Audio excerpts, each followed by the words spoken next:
So what you're looking at right now is two cars. Now the one to the right is of course the Camaro, but this other one here, you're probably like, what is this? Now this is my new car that I actually bought around a month ago, but haven't showcased on the channel yet. So this video here is all about my new 2006 Dodge Charger Daytona. Now firstly, before I even start this video entirely, you can obviously see that the front of this car is a different color than the rest. And firstly, I know, okay? I'm going to get into that a little bit later, but of course you can also see that there is some parts missing. The side marker, fog lights, grille, etc.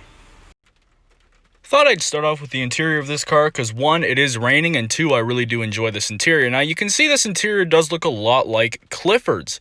Really the reason for that is Dodge was cheap in the early 2000s, I will be honest. But the cool thing about this car is, yes, it's the limited edition Daytona model. So when you go into the interior, you have the orange bezels, the orange gear shifts around there. I'll move that, garbage, right? And not only that, it's got the limited edition plaque that says Daytona and then the number out of 200. So yes, there was only 200 of these cars made in Canada. Not only is this car a Daytona, but it also has a ton of optional extras. I'll just go through a few. So it's got the 6 CD player plus cassette player. You've got heated seats, AC heat surrounding the car. You've got your, watch my fingers there, but you got your Uconnect up atop there. You've got your sunroof, right? And not only that, the seats say Daytona on them. The stitching is orange. The stitching on the gear knob is orange as well. This car is totally cool in the interior just because of the way that it corresponds to the exterior.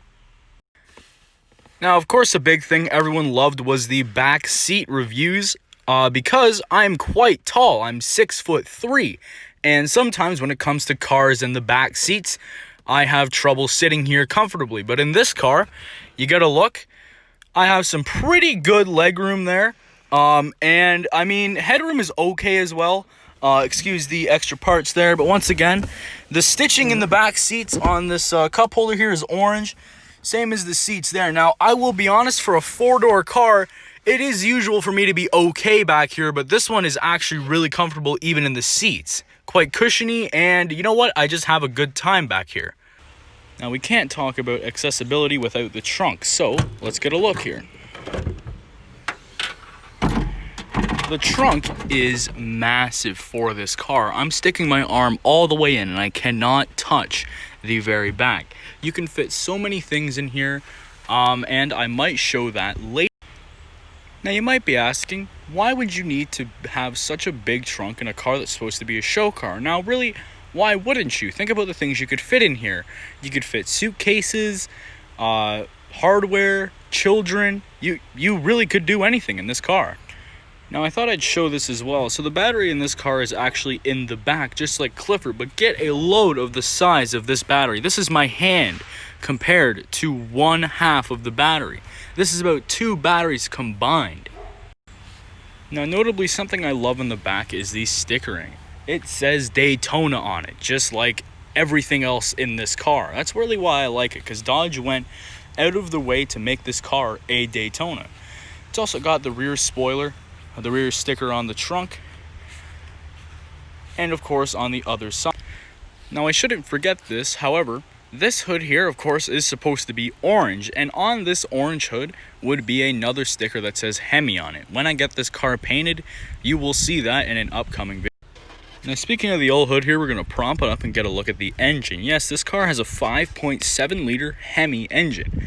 This car makes around 360 horsepower, but it's easily to make more. Get a load of this giant air filter that came with the car. You don't usually see that in your normal V6s or V4s, such as Clifford.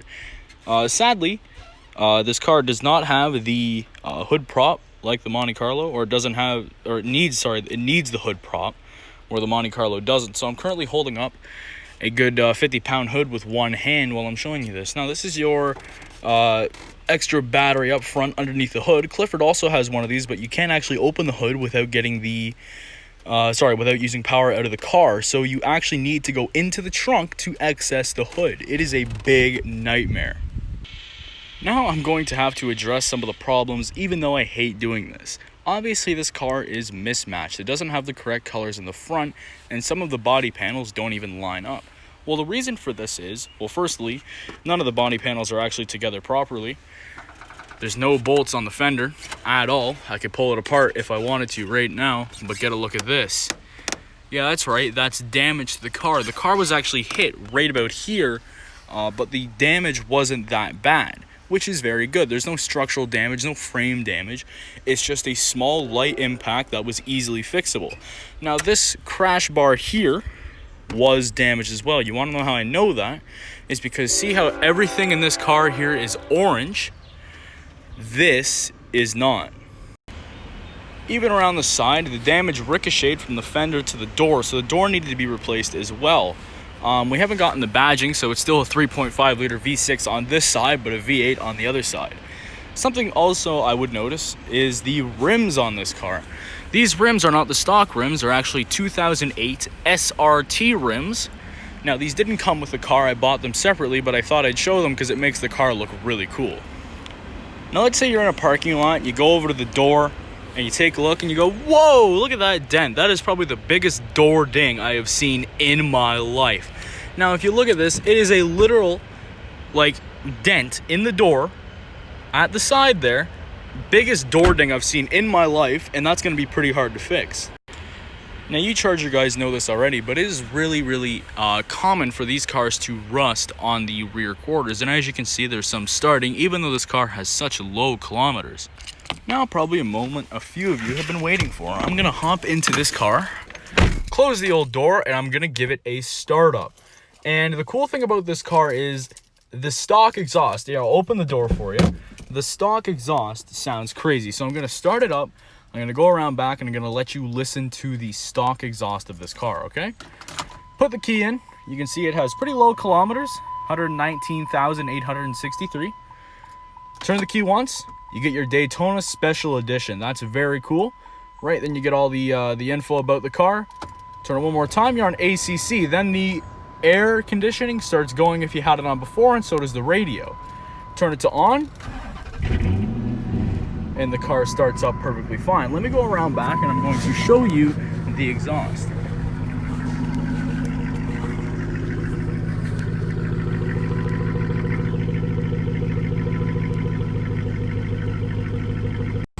Now, moving back up to the engine, you can see the engine has no noise whatsoever. It's actually very quiet up here. You can barely even hear the exhaust around the back of the car. Let me walk around to the back once again while the car is running. And you can hear it is quite quiet. However, when you punch this car or full throttle it, it's very loud. Now, Dodge knew you'd be doing this, so that's why I'm pretty sure they made this exhaust about as loud as possible. With all this in mind, will I get better exhaust? Probably. Now, a lot of people have actually wanted to hear the story about the 2006 Dodge Charger Daytona and me. So I'll tell you the story as short as possible while the car runs, so you can see all the things that are happening with the car while I'm talking to you. So in 2007, I was 2 years old. My dad bought a 2006 Dodge Charger Daytona Go Man Go just like this. It wasn't number 43 out of 200. It was number 141 out of 200. Now, we had this car for so long, and me being a naive kid at 2 years old, I didn't really know too much about cars. I grew to love that car so much, right? And literally every single day I would go out and I want to take the Charger out for a drive because it was so fast, it was so fun. My dad would race cars in it. He would take it to the drag strip. Literally my favorite car, right? I was supposed to get that car for my 16th birthday, but sadly, when I was 12 years old in 2018, my dad had to sell it because it had lots and lots of frame damage. And the frame damage wasn't from a crash, it was actually from rust, right? The sound that is currently making that is this plate. I'll move that out of the way because it's not driving. But basically, in 2018, he sold this car. I was devastated. Became my dream car, and I've been looking for one for 2 years, and I've finally bought one, and that's why I'm so excited to share this car with you guys today. I thought I'd show you the cool 6 CD player. So basically, I currently have one CD in. If I want to eject a CD, I'll press this eject button. It's going to tell me select 1 through 6. Let's say I want to eject the one that's in there. I'm going to eject number 2. and it's going to eject the second disc. Now here it is right here, right? You got the second disc out. You have 0 disc. It's telling me to insert a disc. Now then, what's cool now, I can choose whatever number I want. Let's say number 5, right? And it's going to move to number 5. Takes a minute, and then I can insert the disc. It's going to get stuck, which isn't good. Right, I guess number 5 doesn't work. We'll move to number 4. I did not know that happened. I'm going to have to look at that later. And number 4. There we go. Finally it works. Now this CD player, because of the 6 CD sort of deal, it's very compact, it's tight packed, so it's actually pretty hard to get the CD into the CD player. Now the cassette player also works as well, but I don't have a cassette on me at this time. Now I've got the door open. I thought I'd show you what it's like to rev this car up while you are sitting in it. So, here we go.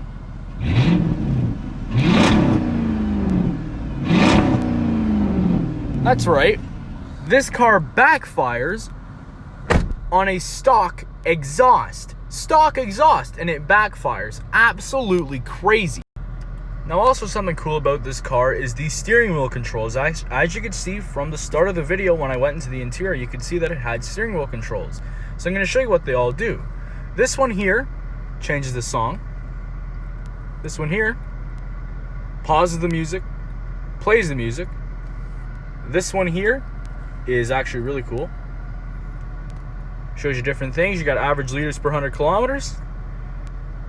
You can actually set up a foam, which I haven't done yet. System warnings. See, there's none. Personal settings. And then your average liters per 100 kilometers again. Now this one here changes the volume. So that means that everything in this car pretty much works. Which is probably, this is the first car I've bought where everything works. I really have not had to do anything except for put a battery into this car, and I'm gonna have to put a radiator in. Really, I think it's a great deal.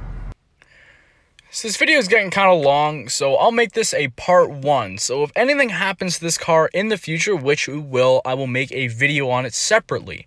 So other than that, thank you for watching. Consider subscribing. We are close to 100 subscribers, and I would like to hit that sometime soon. But anyways, hope you guys have a great day. Thank you for watching.